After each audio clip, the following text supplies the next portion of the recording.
రాష్ట్ర సాధనలోనే కాదు రాష్ట్ర పునర్నిర్మాణంలోనూ ఉద్యమ శక్తులను భాగం చేస్తున్నారు టీఆర్ఎస్ అధినేత కేసీఆర్. దశాబ్దాలుగా శ్రమించిన ఉద్యమ శక్తులన్నీ బంగారు తెలంగాణ కోసం పాటుపడాలని ఆయన అన్నారు. ఇక అధికారికంగా తెలంగాణ ఏర్పాటవుతున్న సమయంలోనూ కుట్రలు ఆగలేదని చెప్పారు. జూన్ 2కు ముందే హైకోర్టు కొలీజియం వ్యవస్థ ఏర్పాటవుతున్నట్టు తన దృష్టికి వచ్చిందన్నారు. తెలంగాణ ఏర్పడ్డాకే ఈ ప్రక్రియ చేయాలని హైకోర్టు సీజేకు రాష్ట్రపతికి లేఖ రాస్తానని చెప్పారు. జూన్ 2 నుంచి తెలంగాణ రాష్ట్రంలో ఉంటాం.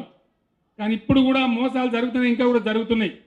హైకోర్టులో కొలీజియం ఏర్పాటు చేసే ప్రయత్నాలు జరుగుతున్నాయని నాకు సమాచారం అందింది.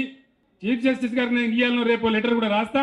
కాబట్టి దయచేసి ఇప్పుడు ఎటువంటి కొలీజియం నిర్వహించకండి. తెలంగాణ రాష్ట్రంలోనే నిర్వహించినట్టయితే మా జడ్జీలు హైకోర్టు జడ్జీలు అవకాశం ఉంటుంది. టీఆర్ఎస్ లోకి రోజు రోజు వలసలు పెరుగుతున్నాయి. టీడీపీ నేతలు పెద్ద సంఖ్యలో కారు ఎక్కేందుకు రెడీ అవుతున్నారు. తాజాగా పాలమూరు జిల్లా నారాయణపేట ఎమ్మెల్యే ఎల్లారెడ్డి, వరంగల్ జిల్లా టీడీపీ మహిళా అధ్యక్షురాలు ప్రేమలతారెడ్డి, ఓయూ విద్యార్థి నాయకుడు పిడమర్తి రవి ఈ లిస్టులో చేరారు. తెలంగాణ పునర్నిర్మాణంలో భాగం పంచుకోవాలంటూ వీరిని సాదరంగా ఆహ్వానించారు గులాబీ బాస్ కేసీఆర్. ఇప్పుడు కూడా మనం అప్రమత్తంగానే ఉండాలి. తెలంగాణ సాధించడం ఎంత ముఖ్యమో సాధించిన తెలంగాణ సాధుకోవాలి, సవరించుకోవాలి. పునర్నిర్మాణం కూడా అదే ఉద్యమ స్ఫూర్తితో జరగాలి.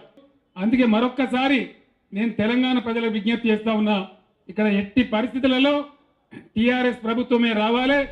మరోవైపు టీజేఏసీ చైర్మన్ కోదండరాం, ఉద్యోగ సంఘాల నేత దేవి ప్రసాద్లతో భేటీ అయ్యారు కేసీఆర్. టీఆర్ఎస్ లో చేరాలని వారికి ఆయన ఆహ్వానం పలికారు.